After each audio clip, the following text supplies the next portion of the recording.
Hello guys, आपका एक बार और स्वागत है हमारे यूट्यूब चैनल लर्न विद्या पे।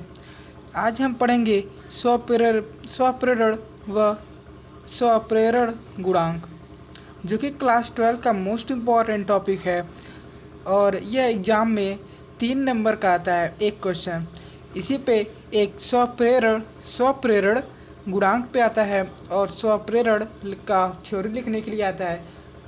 तो हम लोग कैसे इसको लिखेंगे और इसमें मतलब कि कन्फ्यूजन होता है, कहाँ पे कन्फ्यूजन होता है, उसी को हम लोग आज दूर करेंगे। तो चलिए हम लोग आपको शुरू करते हैं कि आखिर स्वप्रेरण का अर्थ क्या है। चलिए, यदि किसी कुंडली में धारा प्रवाहित करते हैं तो उसकी फ्लक्स में परिवर्तन होता है।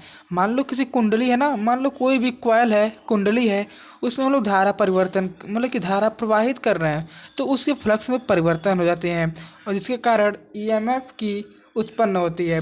और इसी के साथ साथ एक प्रेरित धारा की भी उत्पत्ति होती है। इस घटना को ही स्वप्रेरण कहते हैं। यहाँ तक आपको समझ आ गया होगा।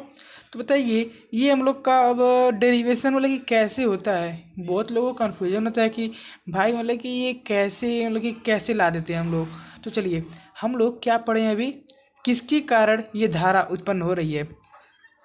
चुंबकीय मतलब कि जो फ्लक्स है, फ्लक्स परिवर्तन हो रहा है।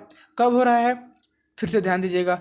किसी भी कॉइल है तो उसमें हम लोग धारा परिवर्तन मतलब कि धारा प्रवाहित कर रहे हैं। कोई भी कुंडली है उसमें हम लोग धारा प्रवाहित कर रहे हैं तो उसके फ्लक्स में परिवर्तन हो रहा है। तो फ्लक्स में परिवर्तन होने के कारण विद्युत वाहक बल यानी ईएमएफ की उत्पत्ति हो रही है। उसी के साथ धारा भी उत्पन्न हो रहा है। किसके द्वारा?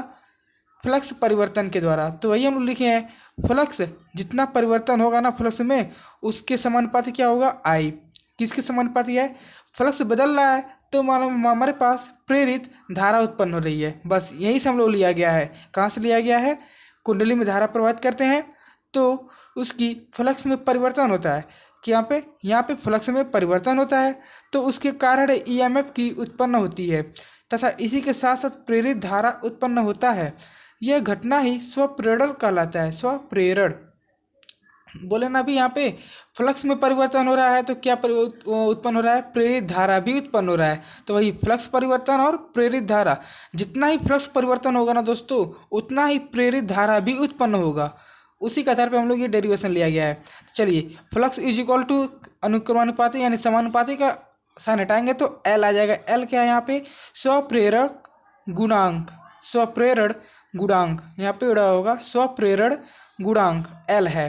ठीक है ना। अब एल को यहीं पे रोकेंगे और फाई आ जाएगा, अपान में आई आ जाएगा। ये हमारे पास शॉर्टली डेरिवेशन हो गया आसान सा। तो चलिए, इसी को हम लोग अवकल रूप में, यदि आपको सूक्ष्म समय के लिए मतलब कि आपको डेरिवेशन में या न्यूमेरिकल पूछ दे तो इसके लिए ये भी एक डेरिवेशन है।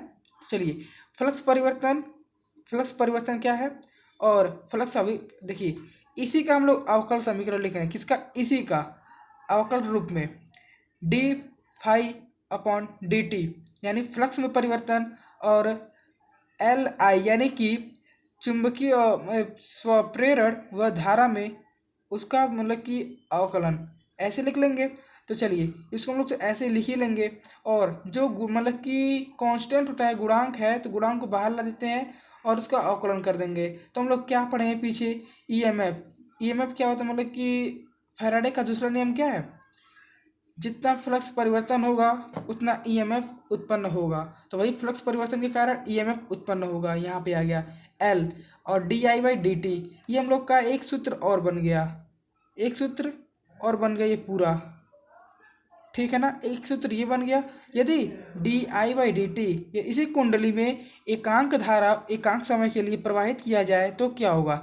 ई जो होगा एल के बराबर होगा। ई क्या है? विद्युत वाहक बल। और एल क्या है? स्वप्रेरण गुणांक।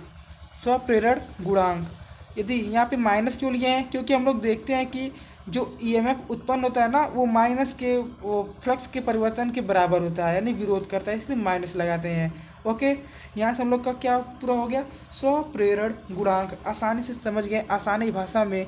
आपको दोस्तों रटना नहीं है, 20 बार मैं कहता हूँ रटना नहीं है, आपको समझना है। कोई कुंडली है तो उसमें धारा प्रवाहित कर रहे हैं, भाई धारा प्रवाहित हो रहा है तो उसके फ्लक्स में परिवर्तन हो रहा है, और फ्लक्स में परिवर्तन हो रहा है तो ईएमएफ की उत्पत्ति हो रही है, और इसी के साथ साथ एक प्रेरित धारा की उत्पत्ति हो रही है, जिसका उपयोग करके हम लोग फ्लक्स में परिवर्तन और प्रेरित धारा का परिवर्तन उत्पन्न जो हो रहा है उसी के साथ साथ हम डेरिवेशन निकाल लिए हैं। ओके, और यहाँ पे मतलब कि इसी का ही अवकल रूप लिख दिया है, इसमें परिवर्तन, इसमें परिवर्तन, इसका भी परिवर्तन, इसका भी परिवर्तन, मतलब कि जो भी हो रहा है फिर उसी के हिसाब से ऐसे हम लोग लिख दिए हैं। ठीक है ना, ऐसे मतलब कि करते करते हम लोग यहाँ पे डेरिवेशन सॉल्व कर लिए और समझ लिए आसानी से।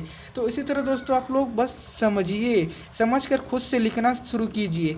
रटने वाली बात नहीं है, रटने रट के जाएंगे तो बोर्ड एग्जाम में आपको सही से नहीं लिख पाओगे। ठीक है ना, तो उम्मीद करता हूँ कि आपको ये टॉपिक अच्छा लगा होगा और आपको समझ आया होगा। यदि आपको थोड़ा सा भी डाउट है तो आप वीडियो को एक बार पीछे करके देख लेंगे, तो जैसे समझाया उसे समझ लो, पूरा आ जाएगा। ठीक है ना, तो अगला टॉपिक हम लोग का क्या होने वाला है, उन्नयन प्रेरण, उस पर आधार होगा। इसी तरह आपको आसानी से बताया जाएगा, हर बार से बेहतर आपको बताया जाएगा। तो इसलिए हमारे चैनल पे जुड़ जाइए और अपने जो रटने वाली चीज़ें उसको छोड़कर समझ कर याद करना सीख जाइए, लिखना सीख जाइए। ओके, तो मिलते हैं अगली वीडियो में। यदि चैनल पे न्यू है तो जुड़ जाइए चैनल पे, और प्लीज़ एक लाइक तो करना बनता ही है, कर दीजिएगा प्लीज़, रिक्वेस्ट करता हूँ। और यदि मुझे अभी आप लोगों की बहुत सपोर्ट है, बहुत सपोर्ट भी चाहिए अभी। ओके, थैंक यू दोस्तों, सपोर्ट अपना दिखाते रहिएगा।